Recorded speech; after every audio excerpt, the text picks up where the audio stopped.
एक बार फिर से आप सभी का स्वागत है। हम अध्ययन कर रहे हैं कुरिन्थियों के नाम पौलुस प्रेरित की पहली पत्रिका और अब समय है कि हम उसके 11वें अध्याय उसके 17वें वचन से आगे का अध्ययन करें। यहां 17वें वचन से लेकर लास्ट 34वें वचन तक जब हम पढ़ते हैं तो यहां प्रभु भोज के विषय में पौलुस उसकी आत्मिकता को वहां कुरिन्थ की कलीसिया को लिख रहे हैं और यहां पर हम प्रभु भोज को अच्छी तरह से समझ सकते हैं कि प्रभु भोज आखिर मसीही विश्वासियों के लिए इतना जरूरी क्यों है। क्योंकि जब हम प्रभु भोज लेते हैं, देखिए हम अब इसको डिस्क्राइब करेंगे। यहां पर पौलुस कहते हैं 26वें वचन में, क्योंकि जब कभी तुम ये रोटी खाते और इस कटोरे में से पीते हो तो प्रभु की मृत्यु जब तक वह ना आए प्रचार करते हो। तो यहां पर पौलुस कहते हैं कि जब हम प्रभु भोज लेते हैं तो हम उसकी देह को स्मरण करते हैं जो हमारे लिए तोड़ी गई। हम उस लहू को स्मरण करते हैं जो हमारे पापों के लिए बहाया गया। उस वाचा को स्मरण करते हैं जो वाचा उस लहू के बहाए जाने से स्थापित हुई है, उद्धार की वाचा। हम उसकी मृत्यु को, उसके गाड़े जाने को, उसके जी उठने को स्मरण करते हैं। जब कभी कलीसिया एक साथ इकट्ठा होती है और वो प्रभु भोज करती है तो वो उस बातों को स्मरण करती है, फील करती है। तो यहां पर पौलुस हमें प्रभु भोज लेने के विषय में बता रहे हैं और कुरिन्थ की कलीसिया में यह हो रहा था कि वो लोग प्रभु भोज की आत्मिकता को नहीं समझ रहे थे और वो लोग गुटबंदी करके एक दूसरे के साथ दल बना करके बैठे हुए थे। अभी हम पढ़ते हैं 17वें वचन से पौलुस लिखते हैं, परंतु ये आज्ञा देते हुए मैं तुम्हें नहीं सराहता, इसलिए कि तुम्हारे इकट्ठे होने से भलाई नहीं परंतु हानि होती है। क्योंकि पहले तो मैं ये सुनता हूं कि जब तुम कलीसिया में इकट्ठे होते हो तो तुम में फूट होती है और मैं इस पर कुछ कुछ विश्वास भी करता हूं, क्योंकि दलबंदी भी तुम में अवश्य होगी। यहां पर पौलुस कह रहे हैं कि तुम में पहले ही इतनी दलबंदी है, तुम में इतनी गुटबंदी है कि जिससे तुम जब इकट्ठा होते हो तब तुम में कोई भी लाभ उत्पन्न नहीं होता बल्कि तुम अपने लिए हानि को ही उत्पन्न करते हो। यहां पौलुस कह रहे हैं, अतः तुम जो एक जगह इकट्ठे होते हो तो प्रभु भोज खाने के लिए नहीं। यहां पर हम देखते हैं कि वो प्रभु भोज के लिए जब इकट्ठा हो रहे हैं तो उसकी आत्मिकता को नहीं समझ रहे हैं। पौलुस यहां पर लिखते हैं, क्योंकि खाने के समय एक दूसरे से पहले अपना भोज खा लेते हो, इस प्रकार कोई तो भूखा रहता है और कोई मतवाला हो जाता है। क्या खाने पीने के लिए तुम्हारा घर नहीं या परमेश्वर की कलीसिया को तुच्छ जानते हो और जिनके पास नहीं उन्हें लज्जित करते हो? मैं तुमसे क्या कहूं, क्या इस बात में मैं तुम्हारी प्रशंसा करूं? नहीं, मैं प्रशंसा नहीं करता। तो हम देखते हैं कि जब वो लोग प्रभु भोज के लिए इकट्ठा हो रहे हैं, कलीसिया में वो लोग इकट्ठा हो रहे हैं, तो वो लोग एक दूसरे के लिए नहीं रुक रहे हैं और कोई पहले ही खाना खा ले रहा है तो कोई भूखा रह जा रहा है। वहां पर हम देखते हैं कोई दूसरा भोजन को लेकर दूसरे को तुच्छ कह रहा है। तो पहले तो मैं आपका एक कंफ्यूजन मिटा दूं, पहले का जो प्रभु भोज का जो तरीका था, जो लोग प्रभु भोज किया करते थे, जो चेले थे पहली सदी की कलीसिया, तो वो आपस में बकायदा भोजन किया करते थे।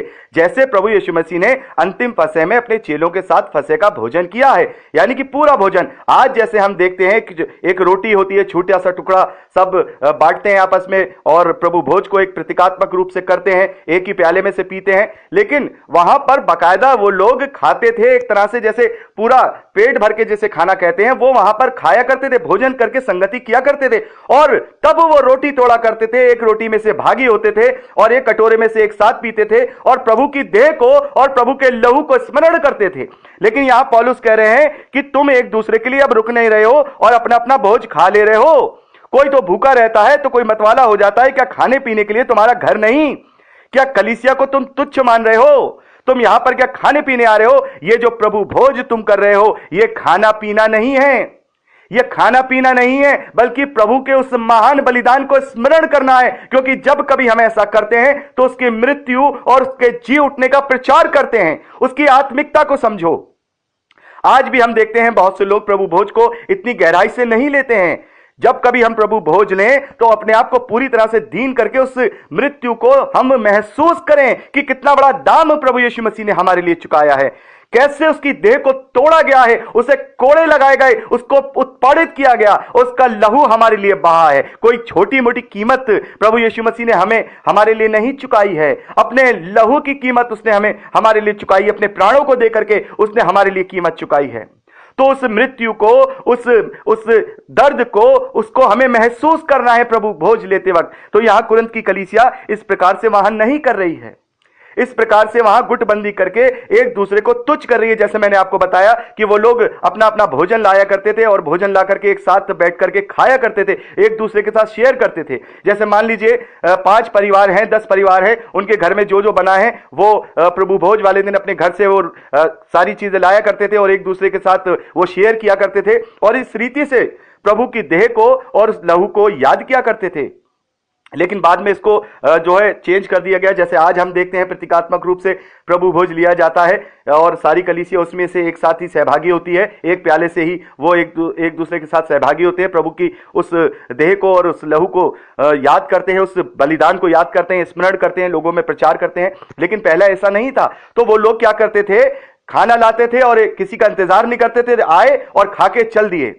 और कोई तो भूखा रह जाता था और कोई अपना जो अच्छा खाना लाता था दूसरे को दिखा करके तुच्छ करता था। यह हो रहा था वहां पर। तो वहां पौलुस कह रहे हैं तुम्हें समझना होगा, मैं तुम्हारी इस बात के लिए प्रशंसा नहीं करूंगा, तुम उसकी आत्मिकता को समझ ही नहीं रहे हो, प्रभु भोज का असली मतलब तुम जान ही नहीं रहे हो। तब पौलुस यहां 23वें वचन से आगे लिखते हैं, क्योंकि यह बात मुझे प्रभु से पहुंची और मैंने तुम्हें भी पहुंचा दी कि प्रभु यीशु मसीह ने जिस रात वे पकड़वाया गया रोटी ली और धन्यवाद करके उसको तोड़ी और कहा यह मेरी देह है जो तुम्हारे लिए है, मेरे स्मरण में ऐसा ही किया करो। इसी रीति से उसने ब्यारी के पीछे कटोरा भी लिया और कहा यह कटोरा मेरे लहू में नई वाचा है, जब कभी पियो तो मेरे स्मरण में यही किया करो। क्योंकि जब कभी तुम इस रोटी से खाते और इस कटोरे से पीते हो तो प्रभु की मृत्यु को जब तक वह ना आए प्रचार करते हो। यानी कि हम ये जब प्रभु भोज कर रहे हैं, एक दूसरे के साथ संगति कर रहे हैं, तो उसके उस महान बलिदान को याद कर रहे हैं, स्मरण कर रहे हैं, उसका प्रचार कर रहे हैं। ये हम कोई सामान्य भोजन या रोटी नहीं कर रहे, खा रहे हैं। पौलुस आगे लिखते हैं, इसलिए जो कोई अनुचित रीति से प्रभु की रोटी खाए या उसके कटोरे में से पिए वह प्रभु की देह और लहू का अपराधी ठहरेगा। तो हमें इस बात को हमें भी जांचना होगा कि हम किस प्रकार से प्रभु भोज को ले रहे हैं या प्रभु भोज को हम क्या समझ रहे हैं। क्योंकि हम यहां पौलुस कह रहे हैं कि अनुचित रीति से प्रभु की रोटी में से खाए और उसके कटोरे में से पिए तो वह प्रभु की देह और उसके लहू का अपराधी ठहरेगा। और कुरिन्थ की कलीसिया उस वक्त यही कार्य कर रही है। कुरिन्थ की कलीसिया यहां इस वक्त यही कार्य कर रही है कि वो प्रभु की देह और प्रभु के लहू का अपराधी ठहर रही है। वो लोग सही रीति से प्रभु भोज नहीं कर रहे हैं, एक दूसरे के लिए नहीं ठहर रहे हैं। तो सही रीति तो यह है कि सारी कलीसिया जब इकट्ठी हो जाए, सारे लोग आ जाए, तब एक साथ प्रभु की उस बलिदान को, उसके प्रेम को याद किया जाए, उसकी देह को याद किया जाए कि कैसे वो तोड़ी गई, उसके लहू को याद किया जाए कैसे वो हमारे लिए बहाया गया, उसकी आत्मिकता को अपने हृदय में फील करना होगा। यह असली प्रभु भोज है। तो यहां पर पौलुस कह रहे हैं 28वें वचन में, इसलिए माफ कीजिएगा, इसलिए मनुष्य अपने आप को जांच ले और इस रीति से इस रोटी में से खाए और इस कटोरे में से पिए, क्योंकि जो खाते पीते समय प्रभु की देह को ना पहचाने। यहां पर पौलुस कहते हैं वह इस खाने और पीने से अपने ऊपर दंड लाता है। इसी कारण तुम में से बहुत से निर्बल और रोगी हैं और बहुत से सो भी गए हैं। यदि हम अपने आप को जांचते तो दंड नहीं पाते। कितनी बड़ी बात यहां पौलुस लिख रहे हैं कि तुमने अनुचित रीति से प्रभु की देह में तुम शामिल हुए, उसकी रोटी में तुम शामिल हुए, इसलिए परमेश्वर का दंड भी तुम पर आया है। यदि तुम अपने आप को जांच के सही रीति से इस प्रभु भोज में शामिल होते तो दंड भी ना पाते। तो यहां पर पौलुस लिखते हैं, परंतु प्रभु हमें दंड देकर हमारी ताड़ना करता है, इसलिए कि हम संसार के साथ दोषी ना ठहरें। वो हमें ताड़ना दे रहा है, हमें ताड़ना देकर समझाता है, बार बार वो हमें बताता है कि तुम ये कार्य गलत कर रहे हो, ताकि हम संसार के साथ दोषी ना ठहरें, इनकार करने वालों के साथ दोषी ना ठहराए जा सकें। यहां पर पौलुस आगे लिखते हैं, इसलिए हे मेरे भाइयों, जब तुम खाने के लिए इकट्ठा होते हो तो एक दूसरे के लिए ठहरा करो। यदि कोई भूखा हो तो अपने घर में खा ले, जिससे तुम्हारा इकट्ठा होना दंड का कारण ना हो। शेष बातों को मैं आकर ठीक करूंगा। तो यहां पर पौलुस ने कुरिन्थ की कलीसिया को जो जिस प्रकार से वो प्रभु भोज में वो शामिल हो रहे थे, उसकी आत्मिक रीति से उन्हें बताया है कि तुम्हें खाने पीने के लिए इकट्ठा नहीं होना है, बल्कि सही मायने में उसकी देह को, उसके लहू को, उसके मृत्यु, उसके गाड़े जाने, उसके जी उठने को स्मरण करना है। और इसी प्रकार से स्मरण करके तुम उसका हमेशा प्रचार करते रहोगे। तो मैंने जैसा आपको बता दिया कि ऐसे ही कलीसियाओं में होता रहा होगा कि लोग इस प्रकार से इकट्ठा हो रहे, लेकिन जब कलीसियाएं बड़ी हुई, जब कलीसियाओं का जो आकार है वो बड़ा होता गया, तो फिर वहां पर अगुओं ने ये डिसाइड किया होगा कि प्रभु भोज को इस रीति से लिया जाए, एक प्रतीकात्मक रूप से लिया जाए कि संगति भी हो जाए और उसकी देह को और उसके लहू का स्मरण भी हो जाए और उसकी जो है हम उसका प्रचार भी कर लें। तो इस प्रकार से आज जो हम प्रभु भोज लेते हैं, तब से ये सारी चीजें ऐसी होने शुरू हो गई। मैं ये नहीं कह रहा हूं कि तुरंत से ऐसा शुरू हुआ, नहीं, काफी बाद में ऐसा हुआ होगा।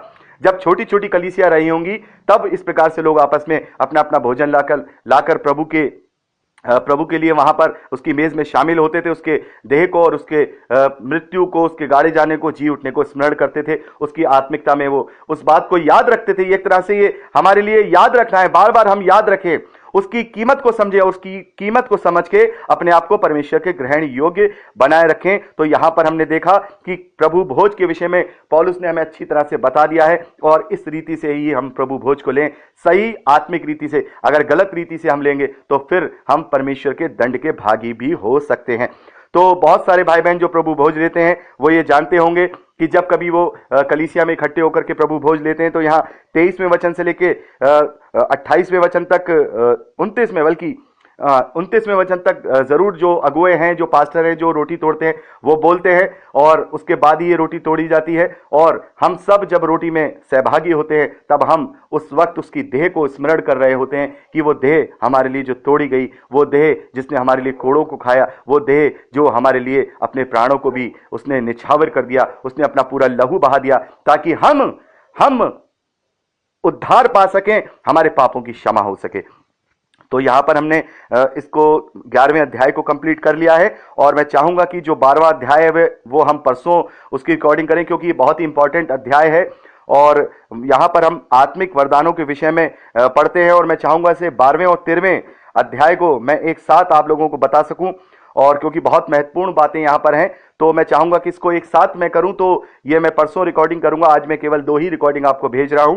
तो परसों हम बाकी 12वें अध्याय से आगे का अध्ययन करेंगे। यहां पर हमने 11वां अध्याय कंप्लीट कर लिया है और मैं आप सबसे यही कहना चाहता हूं, यदि कोई और आपके मन में बात हो 11वें अध्याय को लेकर के, जो आप और ज्यादा जानना चाहते हैं या कोई कंफ्यूजन हो या डाउट है, तो आप मुझसे पूछ सकते हैं। सवाल वॉइस मैसेज में रिकॉर्ड करके पूछ सकते हैं, टेक्स्ट मैसेज में भी पूछ सकते हैं और आप मुझे फोन भी कर सकते हैं। तो आज के लिए इतना ही। प्रभु आप सबको बहुत आयत की आशीष दे, अपने वचन में बढ़ाए। Praise the Lord. जय मसीह की।